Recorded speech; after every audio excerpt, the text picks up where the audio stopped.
옛날 어느 때 전쟁의 위력과 규모로 가득 찬 말을 하는 예언자가 있었다. 그의 말은 국가들을 흔들고 전체 민족의 운명을 바꾸는 힘이 있었다. 그가 말하면 땅의 왕국들은 경보에 잠기고 사람들의 운명은 순식간에 완전히 다른 방향으로 전환되었다. 먼 나라에서, 그들과 멀리 떨어진 곳에서 두려움과 걱정에 휩싸인 권력을 가진 사람은 자신의 자리를 찾지 못했다. 그의 심장은 더 빠르게 뛰고 바른 평화를 찾지 못했다. 그 앞에는 누구도 멈추거나 이길 수 없는 대군의 군대가 펼쳐졌으며 이들은 서서히 그의 국경에 다가오고 있었다. 이 이야기 속에는 평범한 나귀, 겸손한 동물, 무거운 짐을 지고 특별한 주목을 받지 않던 이 나귀가 나오는 특별하고 때로는 신비로운 사건이 일어난다.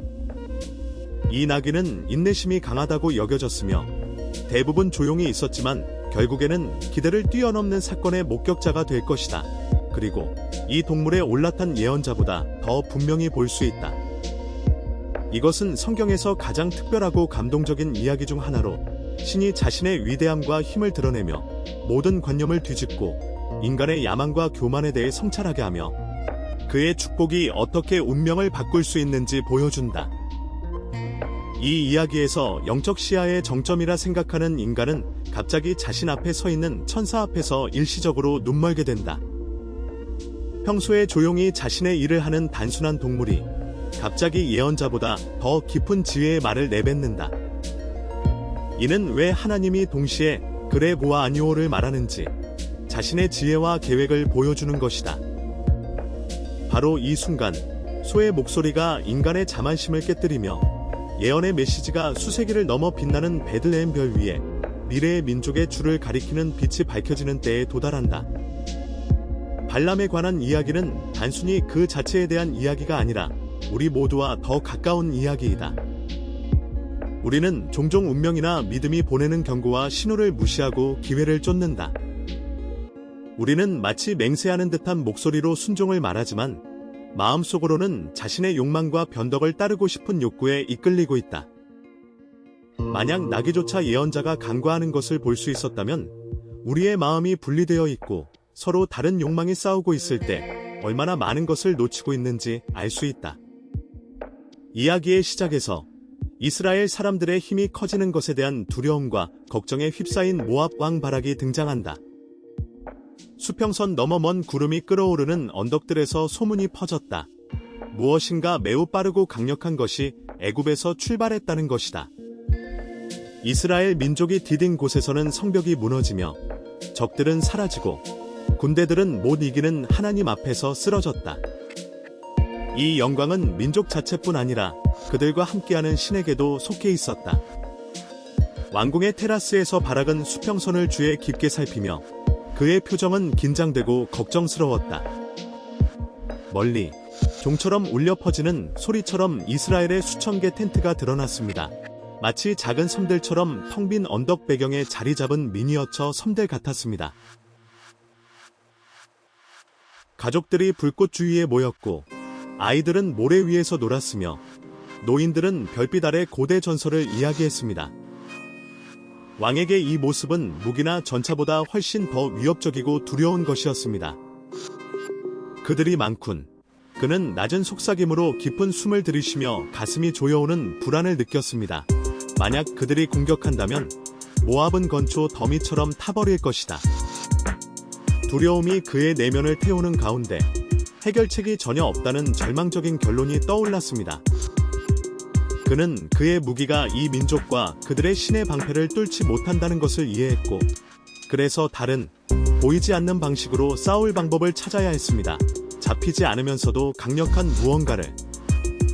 그 먼 옛날에도 오늘날과 마찬가지로 저주들은 칼과 방패 못지않은 힘을 가졌습니다.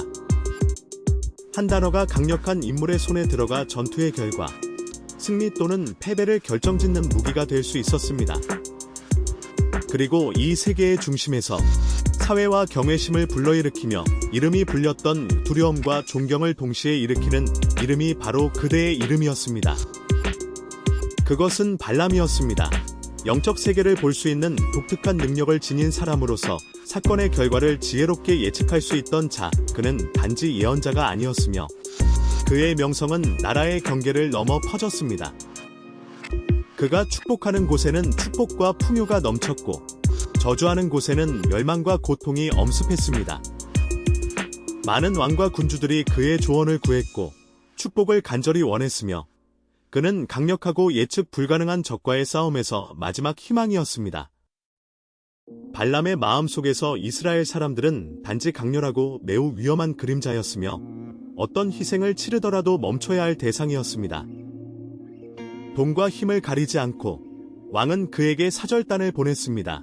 약속 가득한 사도들이었죠. 부와 명예 그리고 영광.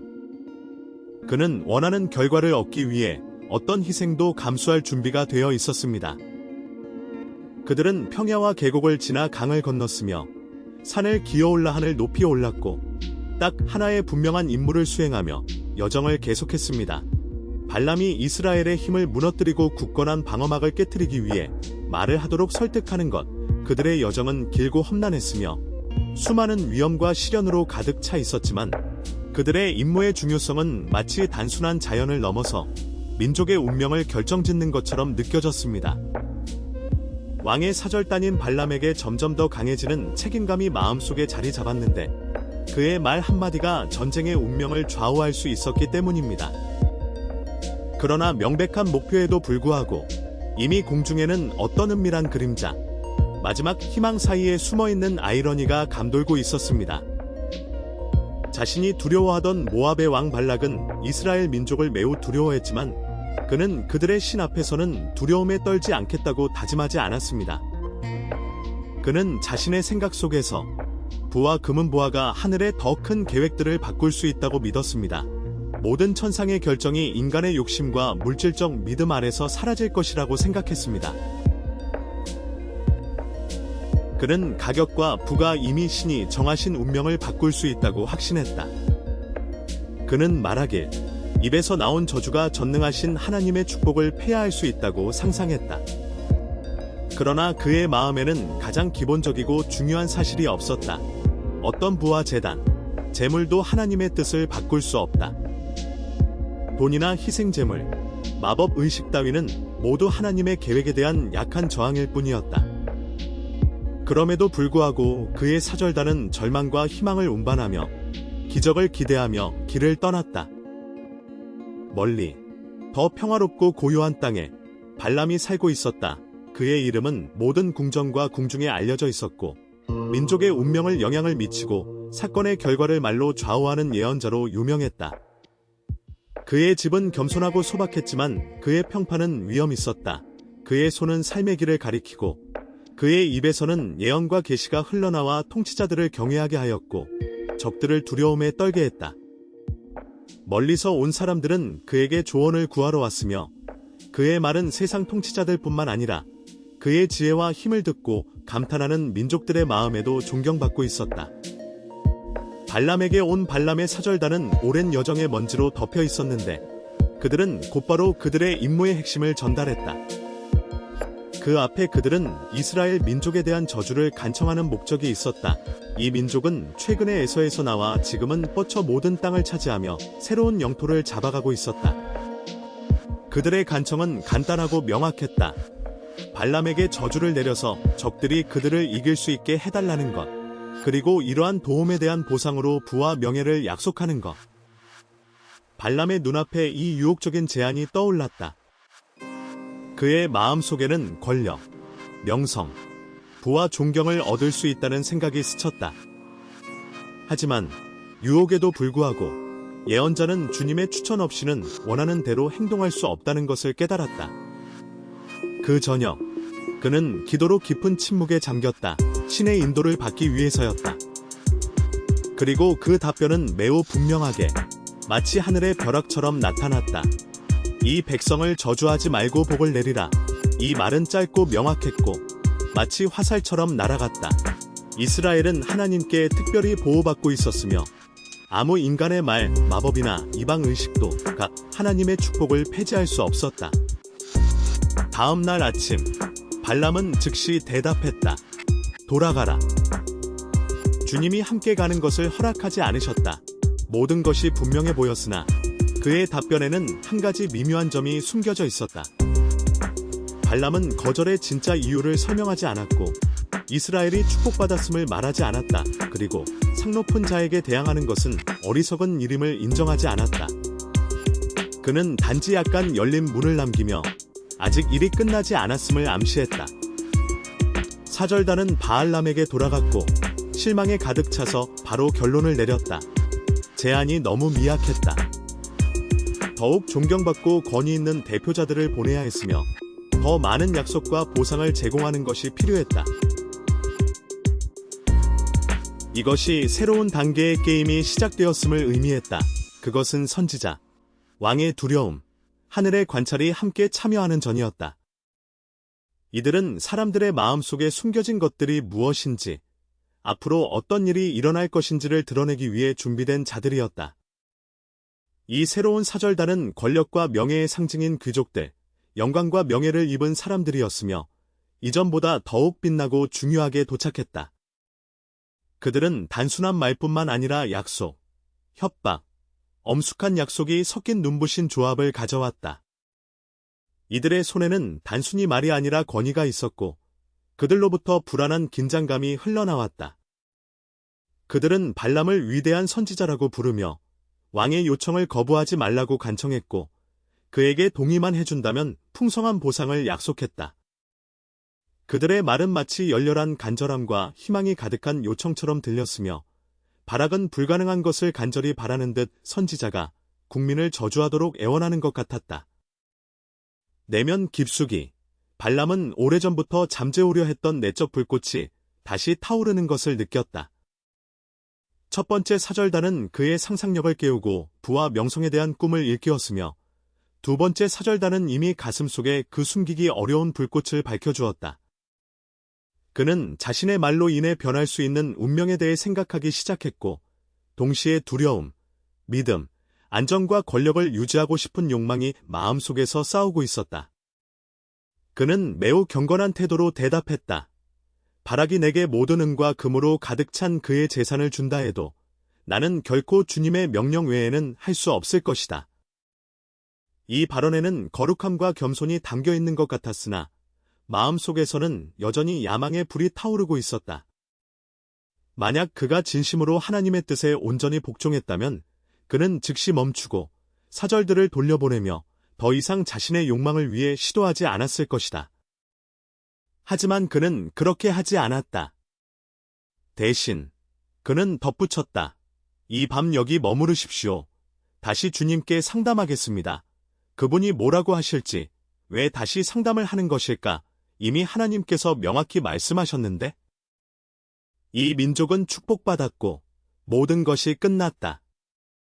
의심도, 논의도 필요 없었다. 그러나 야망이 마음속에 생기면 언제나 불가능한 것을 타협하고 하나님이 미리 정하신 운명을 피하려고 시도한다. 발람은 힘차게 내라고 대답하는 큰 소리를 듣고 싶어 했다. 때때로 하나님은 마음속에 숨겨진 동기를 드러내기 위해 사람이 더 오래 집요하게 고집하도록 허락하신다. 그 밤, 하나님의 음성이 다시 발람에게 나타났고 이번에는 그 답이 동시에 허락과 심판이었다. 내 민족이 너를 부르러 왔다면 주님이 말씀하셨다. 함께 가라. 그러나 내게 말하는 모든 것을 따르기만 하라. 중요한 점은 하나님이 처음 정하신 결정을 철회하지 않으셨다는 것이다. 이스라엘에 대한 보호는 그대로 유지되었고 축복은 훼손되지 않았다. 그러나 선지자의 마음은 곧 쇠가 불 속에서 드러나는 것처럼 드러날 것이며 어떤 순간들은 하늘이 우리가 본질적으로 승인하지 않는 일을 하도록 허락하기도 한다. 단지 우리 스스로가 숨기려 하는 것을 보여주기 위해서다. 폭풍이 지나가고 문이 조용히 살짝 열렸지만 그것은 명예가 아니라 시험이었다. 다음 날 아침, 바알람은 불안한 느낌으로 깨어났고 안심할 수 없는 마음으로 안장을 붙들었다. 그는 충성스러운 낙타를 서둘러 타고 왕자들과 함께 길을 떠났다. 그의 마음속에는 이미 부와 명예, 어쩌면 바람이 높아 서서히 자리 잡는 궁중의 높은 자리들이 떠올랐다. 그는 마치 승리의 전조에 있는 듯했지만 그 안에는 이미 자신의 약점과의 만남이 숨어 있었다. 성경은 이 순간을 특별히 영적 깊은 의미로 묘사한다. 여호와의 마음이 그를 치셨으니 그가 떠나갈 때 민수 22장 22절. 선지자는 자신이 하나님의 뜻을 따르고 있다고 생각했고 하나님의 허락 아래 걷는 것이 곧 그분의 승인을 받는 것이라고 여겼다. 그러나 주님은 그보다 훨씬 넓은 시야를 갖고 계셨으며 감춰진 동기와 진정한 마음 상태를 꿰뚫어 보셨다. 발람이 모압의 길을 따라 왕자들과 함께 가던 중 그를 흥미롭게 여기며 둘러싼 왕자들이 있었지만 하늘은 이미 그와의 만남을 준비하고 있었다. 길은 평온하게 보였고 앞으로 펼쳐진 길에는 성공의 여러 가능성이 있었다. 그러나 이 평온 속에는 격렬한 천사가 칼을 뽑아 서서 길을 막고 있었다.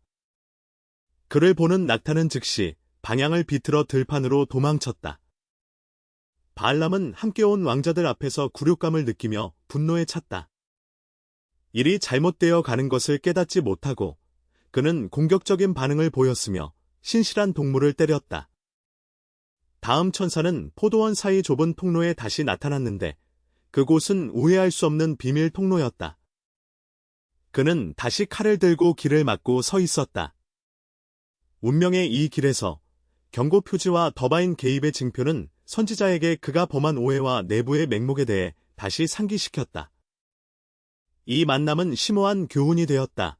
가장 예언적 통찰도 마음이 교만이나 야심에 더럽혀졌다면 진정한 영적 상태를 드러내지 못한다는 것과 확고한 하나님의 인도는 겸손과 청취를 필요로 한다는 것이다. 이번에는 낙타가 천사를 피하기 위해 벽에 몸을 밀착시키며 발람의 다리를 돌돌 말아버렸다. 거룩한 사제는 고통과 분노에 휩싸여 몸부림치며 다시 동물을 때렸다. 다시 한번 좁은 길목에 서 있던 천사는 공격적이고 위협적인 빛으로 번쩍이는 칼을 들고 그 길을 가로막고 있었다. 낙타는 떨며 바알람 아래 땅에 엎드렸고 선지자는 눈멀 정도의 분노로 동물을 3번째 때렸다. 이 3번의 완전한 행동은 마치 신의 자비의 신호인 듯한 표징이었으며 예언자가 이를 전혀 알아차리지 못하고 완전히 지나쳐 버린 것이었다. 그리고 불행히도 그는 오로지 자신의 악에만 집중하여 이 모든 것을 눈치채지 못했지만 놀랍고 극히 불가능한 일이 일어났다. 바로 하나님께서 나귀의 입을 여셨다. 민수기 22장 28절에 기록된 부활절에 그가 일어나서 인간의 목소리로 말하기 시작하였다. 왜 3번이나 나를 치느냐? 이제는 단순하고 겸손하며 조용한 존재인 그가 무엇인가를 묻는 질문을 하였다. 왜 그렇게 무모하고 잔인하게 행동하느냐는 것이다. 그리고 분노와 경로에 사로잡힌 발람은 상황의 불합리성을 깨닫지 못한 채 대답하였다. 왜 나를 조롱하느냐? 만약 내게 칼이 있었다면 이미 너를 죽였을 것이다. 그러나 그 동물은 놀라우리만치 단순함과 논리로 반응하며 말했다. 나는 단순히 내 나귀일 뿐이냐? 너가 언제나 신뢰하던 그 존재 아니냐? 내가 이전에 그런 짓을 한 적이 있느냐?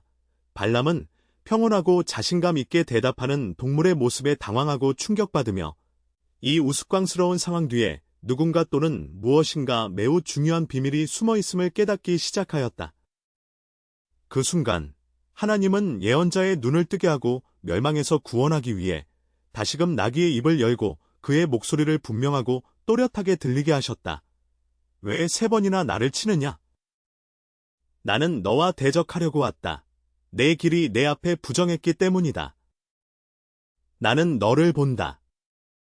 만약 내 서투른 방어가 길을 가로막지 않았다면 나는 이미 너를 죽였을 것이며 그것을 지켜주었을 것이다.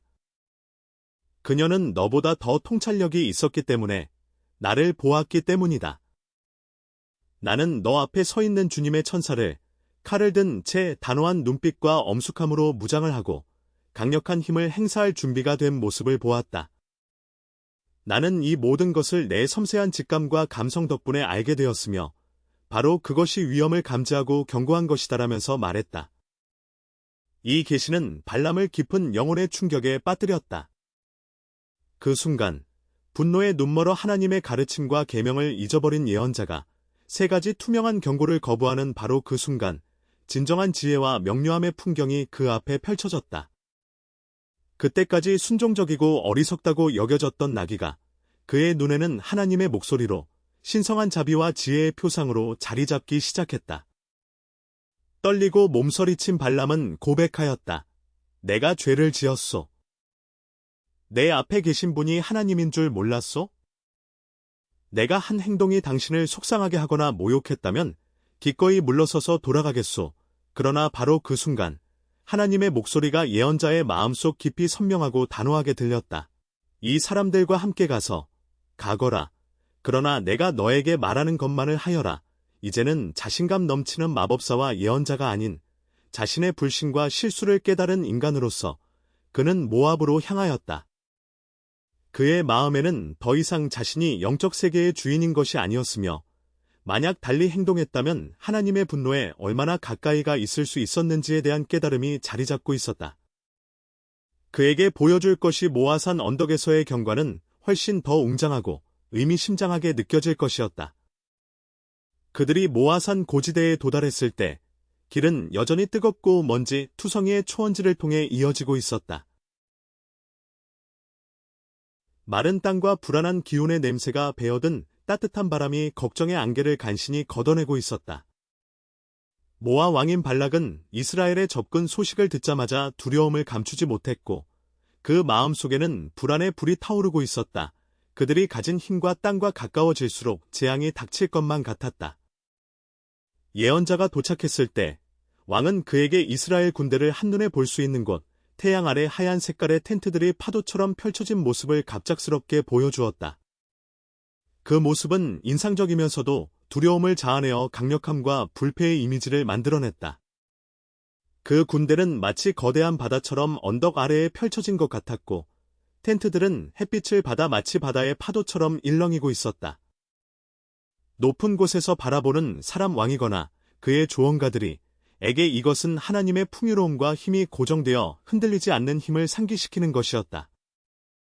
왕에게는 이것이 가장 먼저 위협이자 도전이었고 신에게는 이전에 맺은 거룩한 맹세를 성취하는 것이었다. 영적 충돌이 시작되기 전에 7개의 제단이 준비되고 그 위에 7마리의 황소와 7마리의 순양이 차례로 희생제물로 바쳐졌다. 이는 진실한 믿음과 충성을 상징하는 의식이었다. 이 의식은 완전한 헌신과 경건한 마음의 표현으로 순례자들과 그들의 희생이 만들어내는 장엄한 광경과 어우러졌다. 그는 이 같은 의식이 높아진 마음을 달래고 마치 그와 교감하는 듯한 방식으로 불꽃과 피의 연기가 의식과 제사 속에서 소통하며 최고의 신의 마음을 누그러뜨릴 것이라고 확신했다. 그의 눈에는 마법과 주문을 통해 운명을 자기 손아귀에 넣을 수 있다는 희망이 비쳤다. 그래서 그는 발락에게 기대감 가득한 표정을 지으며 아무 일도 아닌 듯이 말했다. 이제 내가 이 백성을 저주하겠다. 라고 하며 그의 말이 약속되지 않은 땅의 거주자들 사이의 분노나 약함을 불러일으키길 기대했다. 그러나 발락은 아직도 길에서 만난 천사의 충격에서 벗어나지 못했고 마음은 충격과 내적 혼란으로 흔들리고 있었다. 그는 올바른 길과 결정을 찾기 위해 등을 돌렸다. 바로 그 순간 주님의 말씀이 그에게 분명하고 단호하게 들려왔다. 마치 어둠을 뚫는 번개의 번쩍임처럼 강하고 자신감 있으며 흔들리지 않는 힘으로 다가왔다. 발락에게 돌아온 왕은 적을 향해 정확하고 치명적인 일격을 기대하며 몸을 숙였지만 이상한 목소리를 들었다. 발람이 말했다. 나는 모아의 왕 발락을 아람 땅에서 초대하여 말하였다. 이리 와서 야곱을 저주하고 이스라엘을 꾸짖어라. 그러나 그의 말은 곧 선고와 같았고 하나님께서 이미 정하신 것이 아니면 말할 수 없었다. 하나님이 저주하지 않으신 자를 내가 어찌 저주하리요? 주님이 꾸짖지 않으신 자를 어찌 꾸짖으리요? 내 눈으로 그들을 산 정상에서 보고 높은 곳에서 그들을 지켜보고 있다. 이들은 멀리 떨어진 곳에 정착한 민족으로서 민족 간의 교류밖에 살고 있다. 이 말들은 마치 천둥 소리처럼 울리며 귀에 울려 퍼졌고 듣는 이의 가슴에 충만히 와 닿았다. 이스라엘은 분리되어 있었으며 주님의 보호와 구원 아래 있었다. 발락은 충격과 동요에 휩싸여 손을 머리 위로 들어 올리고 분노하며 말했다. 네가 나에게 한 일이 무엇이냐? 내가 너를 여기로 이끈 것은 내 원수들을 저주하게 하려고 했는데 너는 그들을 축복하고 있다. 이에 발람은 차분하게 대답했다. 나는 오직 주님께서 내게 입에 넣어주시는 것만 말할 수 있다. 그리고 여기서 직감이 번쩍였는데 마치 어둠 속에 일어난 번쩍이는 빛처럼 하나님이 축복하실 때는 어떤 인간의 힘도 그것을 취소할 수 없다는 것이었다. 금이나 재물이나 심지어 절망도 하나님의 뜻을 깨뜨릴 수 없다. 그것은 변하지 않으며 바로 하나님 자신의 성품에서 나오기 때문이다. 그러나 발락은 이를 인정하려 하지 않았다. 끈질기게 두려움에 휩싸여 그는 장소를 바꾸는 것이 결과에 영향을 미칠 수 있기를 기대하며 다른 산 좁힘으로 발람을 안내했다. 그곳에서도 이스라엘 민족의 일부가 계곡에 흩어져 있는 모습이 보였으며 곧 작은 섬처럼 생명체들이 넓은 평야에 흩어져 있었다. 다시 7제단이 타올랐고 다시 7소와 7순양이 태워졌다. 이 모든 것이 의식을 행하는 것처럼 보였으며 하나님이 오히려 인간의 조작에 굴복하실지 모른다는 희망에 기초한 것이었다. 다시금 발람은 옆으로 물러섰고 하나님은 다시 더 강한 힘과 설득력으로 그에게 말씀하셨다. 왕에게 돌아가서 발람은 큰 소리로 외쳤으며 주변은 마치 숨이 멎은 듯했다. 일어나라, 발락이여, 들으라.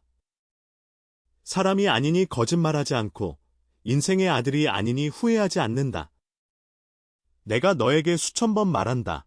하나님이 말씀하시고 이루지 않으시겠느냐? 또는 약속하셨는데 이행되지 않겠느냐? 나는 축복하라는 명령을 받았고 그것을 취소할 수 없다. 이 말들은 하나님의 최고 권위와 인간의 연약함으로부터는 벗어난 하나님의 주권을 드러냈다. 그의 축복은 기분이나 상황에 좌우되지 않으며 재물이나 누군가의 개입으로 바뀌지 않는다. 그것은 오직 하나님 자신의 변하지 않는 성품에서 나오는 것이기 때문이다. 발람은 계속 말했다. 그는 야곱에게서 불의한 것을 보지 못했고 이스라엘의 무법을 알아차리지 못했으며 주님이 함께 계시고 그 가운데서 왕의 외침이 들린다. 그는 그들을 이집트에서 인도해냈으며 그들의 힘은 들짐승의 힘과 같다. 이 말들은 분명히 하나님이 악한 세력의 행동이 그가 선택한 민족에 영향을 미치는 것을 허락하지 않음을 강조했다. 야곱에 대한 술수도 이스라엘에 대한 점도 없다라고 계속 말했다. 그리고 결국 최종적인 진리가 선포되었다. 보아라, 하나님이 하시는 일을. 이제 어떤 마법이나 저주도 왕이나 마법사, 선지자가 말한 것도 주님이 특별히 택하신 이들을 영향을 줄 수 없다는 것이 분명해졌다. 이 말들은 마치 폭발음처럼 강력하게 일어나 하나님 위에 군림하는 악의 환상들을 깨뜨리며 모든 착각을 파괴하는 강력한 폭발이었다. 9권 13권 중에서 저주가 불가능하다면 도대체 왜 그것을 시도해야 할까요? 더 큰 하나님의 축복을 받기 위해 하지 않는 것이 더 나을지도 모릅니다. 축복은 곧 신성불변성과 최고 권좌에서 발산되는 빛이기 때문입니다. 그것을 깨뜨리려는 어떤 시도도 소용이 없습니다. 말라함은 끝맺으며 이렇게 말했습니다. 그들을 저주하지 못하면 차라리 그들을 대적하지 말고 축복하라. 이것은 단순한 호소가 아니라 하나님의 축복이 최종적인 말이고 영원한 힘이며 언제나 진리 뒤에 자리하는 최고의 권위임을 깊이 상기시키는 것이었습니다. 누가 저주를 내리거나 자신의 뜻을 강요하려고 해도 그 누구라도 크고 고정된 진리 하나님이 축복하신 것은 영원히 흔들리지 않고 변하지 않음을 바꿀 수 없었습니다. 그것은 태양의 떠오름을 손으로 가려서 막을 수 없는 것과 같았고 발람의 시도는 가능성의 한계를 넘었습니다. 그는 차분하고 단호하게 반복했습니다.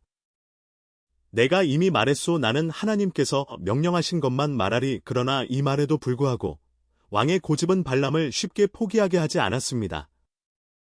그의 마음속에는 하나님의 뜻을 넘어서는 끈질긴 집념이 희미하게 떠올랐고 그래서 그는 다시 한번 발람을 세 번째 산, 즉 피아르 산정상에 이끌었습니다.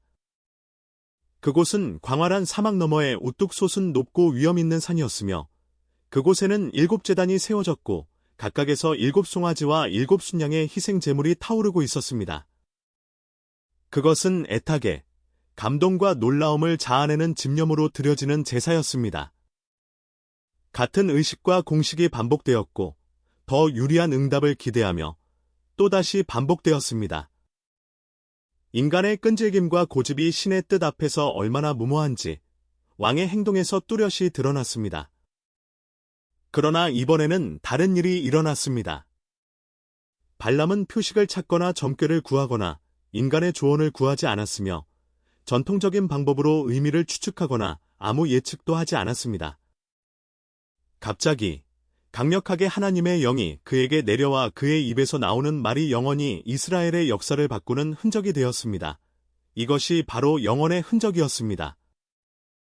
발람은 선포했습니다. 발람의 아들 발락이 이르노라. 그의 목소리는 분명하고 호전적이었으며 마치 하나님의 진리를 증언하는 듯했습니다. 이것은 눈이 뜬 선지자의 목소리였고 그는 하나님의 말씀을 듣고 전능자의 환상을 목격하며 초월하여도 깨어있고 맑은 정신을 유지하는 이였습니다. 그의 말은 산중에 울려 퍼지며 단호한 힘과 하늘의 무게를 담고 있었습니다. 야곱의 장막은 얼마나 아름답니, 이스라엘의 거처는 얼마나 깨끗하니, 그 말이 울려 퍼졌습니다. 그들은 끝없이 펼쳐지는 계곡과 같으며 강가의 정원처럼 하나님이 심으신 살전나무와 물가에 굴러가는 전나무 같구나. 이것은 하나님의 지혜와 미래 이스라엘의 영광을 노래하는 시였으며 세기와 세대를 넘어 전해질 예언이었습니다. 그들의 그릇에서 물이 흐르고 그들의 후손은 많은 물가에 살게 될 것이며 이 민족과 연합하는 자는 그들의 영적 힘의 샘물에서 마실 수 있게 될 것입니다. 그들의 왕은 아합보다 더 높아지며 그의 왕국은 굳건해지고 확장되며 위대해질 것이다. 과거를 떠올리며 말할 수 있는 것은 하나님이 그들을 이집트에서 끌어내어 약하고 억압받던 자들을 강한 맥구의 힘으로 채워주셨다는 것이다. 그들은 적들을 분쇄하고 그 민족들을 삼키며 그들의 뼈를 검으로 부수고 창으로 찌를 것이다. 그들은 사자처럼 누워 강력하고 정복할 수 없는 존재가 될 것이며 누가 그들의 분노를 깨우려 할까? 지혜는 말한다 축복하는 자를 축복하고 저주하는 자를 저주하라. 이것은 단순한 민족의 서약이 아니었다. 그것은 아브라함의 언약을 상기시키는 것이었으며 민족들 마음속에 울려 퍼졌던 영원한 약속들의 메아리였다. 마치 하늘의 메시지처럼 인간의 운명과 신성한 섭리에 걸쳐있던 그것은 반복해서 돌아오며 믿음을 강화하고 높였다. 그리고 마침내 모든 말이 이미 밝혀지고 명확하다고 여겨질 때 하늘은 마치 마지막 말을 미래에 남기기 위해 유보한 듯 진리의 최종 목소리를 준비했다. 위험 있고 두려움 없는 하나님의 영이 이미 말했던 바로 그 영이 최고의 중요한 예언을 하려 했다. 어떤 인간의 기대도 능가하는, 심지어 발람과 모압의 땅도 초월하는 예언. 그것은 영원한 증언이 될 예언으로 다가오는 메시아와 새로운 구원의 시대에 관한 메시지였다. 모압 왕 발람이 세 차례나 이 현상에 방해하려 했지만 모두 실패했다. 제사를 드리고 제단을 세우며 희생을 바쳤지만 모든 것은 그가 돌이킬 수 없는 축복의 형식으로 들려졌다. 그리고 성령에 이끌린 발람은 아직 최후의 말을 하지 않았다. 그의 입속에는 아직도 깊은 신탁이 숨어 있었다. 이는 왕 자신을 능가하고 주변 모든 일을 뛰어넘으며 영원히 역사에 기록될 미래 구원과 위대한 구원자에 관한 예언이 될 것이었다. 이것이 바로 하나님이 가장 귀중히 간직한 최종 계시였으며 민족들의 운명을 바꿔놓고 그들을 새로운 정점으로 이끌 준비가 된 것이었다. 산들은 마치 짙은 안개처럼 침묵에 휘감겼다. 그때 발람은 다시 하늘을 올려다보았다. 그는 단순히 바위 아래에 자리한 이스라엘 진영만을 바라보지 않고 시간 넘어 일상적 지각의 경계를 넘어섰다. 그러자 감동적인 힘으로 마치 예언처럼 그는 말했다. 이것이 바로 발람 아바의 말이다. 이 진리를 선포하는 자, 하나님으로부터 계시를 받은 자, 지존의 생각을 아는 자, 온 세상을 관통하는 환상을 보는 자, 겸손히 무릎을 꿇지만 그의 눈은 활짝 떠 있는 자의 말이다. 그의 말은 멀리서 우레의 굉음처럼 들려오며 다가오는 예언의 폭풍 전야를 예고했다. 나는 지금 그의 모습을 볼 수 있다. 그러나 가까이 있지 않으며 그의 곁에 있지 않다. 미래의 이삭의 별이 떠오르고 이스라엘의 지팡이가 나타날 것이다. 그는 모압의 정상을 부수고 하님의 아들들을 모두 압도할 것이다. 이 말들은 청취자의 마음속에 화살처럼 박혀 세월을 뛰어넘어 날아갔다. 얼굴에 예언자의 예감의 그림자가 드리워졌지만 그는 계속해서 예언의 말을 전했다. 그가 승리를 얻을 것이며 세일은 그 앞에서 넘어지고 이스라엘은 싸워서 정복할 것이다. 야곱의 후손 가운데서 통치자가 일어나서 성읍에 남아있는 자들을 멸망시킬 것이다. 이 말들은 하늘 높이 치솟는 화살과 같이 산과 계곡의 어둠을 뚫고 먼 미래를 향해 날아갔다. 탐욕과 금에 오염된 이익에 수차례 유혹받았던 사람인 발람이 이 순간 구매할 수 없고 고용하거나 매수하거나 속일 수 없는 불패의 왕, 즉 구세주가 온다는 소식을 알렸다.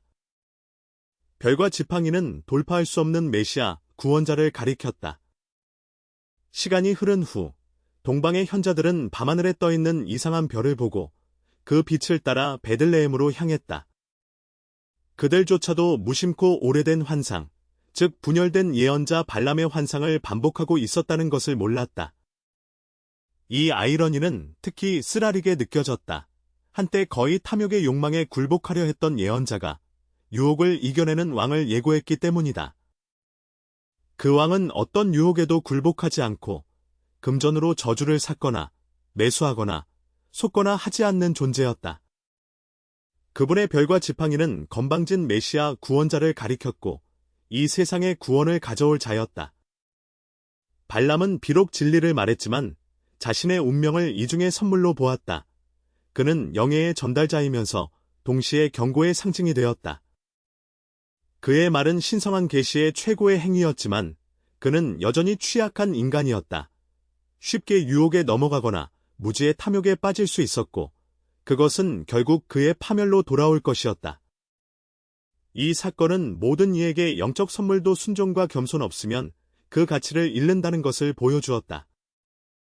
예언의 기적을 묵상하면서 숭고함과 지혜로 가득 찬 마음이 아름답지만 동시에 유혹에 취약하다는 것도 이해할 수 있다. 무심코 드는 탐욕은 심지어 예언자 마음속에서도 신성한 선물을 빈 기대부와 권력에 대한 허상으로 바꿔버릴 수 있다. 그러나 내면의 죄와의 대치가 아무리 어렵더라도 하나님의 말씀은 흔들리지 않는다. 그 명령은 누가 감히 취소할 수 없다. 이 이야기의 마지막에는 그림자가 드리워진다. 발람은 무대에서 사라지고 분노에 차있던 바락 왕은 무기가 아니라 하나님의 말씀에 패배하여 궁전으로 돌아간다. 그는 검이나 전쟁이 아니라 하나님의 선언으로 패배를 당했다. 예언에서 예언했고 이미 미래를 밝힌 별과 지팡이는 빛나고 있었으며 어떠한 것도 그 시련을 멈추지 못했다. 돌아오는 길의 이 교훈은 모두의 마음속에 깊이 새겨졌다. 권력을 향한 욕망에 이끌린 지혜로운 예언자, 자신의 권력을 두려워하는 왕, 보지 못하는 것을 볼 수 있는 망아지 같은 눈먼 짐승, 그리고 칼을 든 천사의 모습이 모두 하나의 진리를 상기시켰다. 하나님의 음성은 어느 오만함이나 무시도 뚫고 지나갈 수 있다. 이 문자들은 신성한 개입에 흔들리지 않는 본질을 빛내며 가장 강력한 왕국조차도 주님께 축복받은 것을 바꾸지 못한다는 것을 보여줍니다. 이 이야기는 거룩한 말씀과 하나님의 약속이 인간이나 상황에 의해 취소될 수 없는 불변의 진리임을 보여주는 본보기입니다. 발람은 스스로 계획했던 악을 이루지 못하고 저주가 아니라 축복을 들었던 사람이고 그의 모든 개입은 하나님의 뜻을 거스르려는 시도였으며 금지령을 피하고 이익을 얻으려는 욕망에서 비롯되었습니다.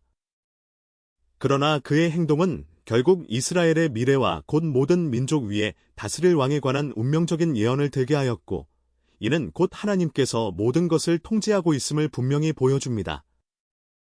이 신성한 계획에 저항할수록 우리의 참된 위치를 보여주는 주님께서 모든 것을 쥐고 계심을 더욱 분명히 알게 됩니다. 이 점에서 우리의 삶은 종종 자기 행동을 비추는 살아있는 거울과 같습니다. 우리가 발람처럼 행동하는 일이 얼마나 많습니까?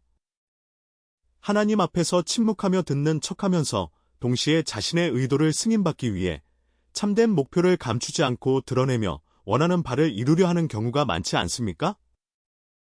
우리가 이미 하나님이 분명히 길을 막았거나 불합리하다고 보여준 길을 뚫으려 하려며 그가 보여준 길을 반복하지 않는다고 할 수 있습니까?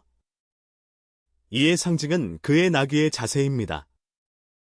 그의 무례함과 침묵하는 불복종에도 불구하고 나귀는 자신이 인식하지 못하는 영적 환경과 영적 현실을 발견하게 해주었습니다. 무례하게 보이는 그 동물의 목소리야말로 하나님의 교정과 상기시킴의 도구가 되었으며 오직 하나님만이 진정한 권세를 가지시며 인간의 노력은 그분의 인도 없이는 허무한 시간 낭비임을 상기시켰습니다. 발람 자신은 주님이라는 말을 하는 것도 곧바로 순종하는 것이 아니며 중요한 것은 겉모습의 기도나 이름 부르기가 아니라 행동과 마음 속에서 드러나는 참된 순종임을 보여줍니다. 별과 지팡이의 예언이 바로 발람의 입을 통해 나온 것은 곧 미래의 왕, 즉 예수 그리스도를 가리키며 그는 세상 통치자들과 달리 어떤 환경이나 정치적 술책, 부, 혹은 인간의 야심에도 흔들리지 않는 강력한 권세를 가지고 계십니다. 그는 이스라엘에서 떠오른 빛이며 잠시의 세속적 연결을 뛰어넘어 영원히 다스리시는 분입니다. 그의 왕국은 끝이 없으며 시간이나 공간의 제약이 없습니다. 그에게 전적인 신뢰는 어떤 세상의 힘도 훼손하거나 무력화할 수 없는 신성한 축복의 보호 아래에 있다는 의미입니다. 이 이야기가 당신의 마음을 울렸다면 나중으로 미루지 말고 곧 생각해보세요. 자신의 욕망과 동기를 주의 깊게 살펴보세요. 혹시 발람처럼 하나님의 계획을 바꾸거나 자신의 이기적 목적을 위해 은혜를 이용하려 하는 길을 걷고 있지는 않은지 점검해보세요. 하나님의 뜻에 맞게 자신의 삶을 조정하고 선지자가 말한 왕의 권세 아래 온전히 자신을 드리십시오. 이 메시지는 여러분만의 것이 아닙니다. 이것을 영적인 어둠 속에서 아직 잠들어 있는 이들과 나누어 주세요. 깨달음과 새로움을 필요로 하는 이들에게도. 만약 성경을 더 깊이 연구하고 싶거나 하나님의 말씀을 이해하려 한다면 우리와 함께 하시기 바랍니다. 여기서 우리는 꾸밈 없고 거짓 없는 진리, 타협과 일탈 없이 말씀을 전합니다. 결국 발람의 이야기는 단순한 고대 이야기나 역사의 한 페이지가 아니라 하나님의 뜻은 변하지 않으며 그 말씀은 진리이고 그 축복은 영원히 지속된다는 생생한 상기입니다. 우리는 기억해야 합니다. 하나님의 뜻은 항상 이기는 것이며 그 말씀은 영원히 남아있고 그 축복은 인생과 희망의 원천으로서 세상의 시련과 시험에도 결코 마르지 않는다는 것을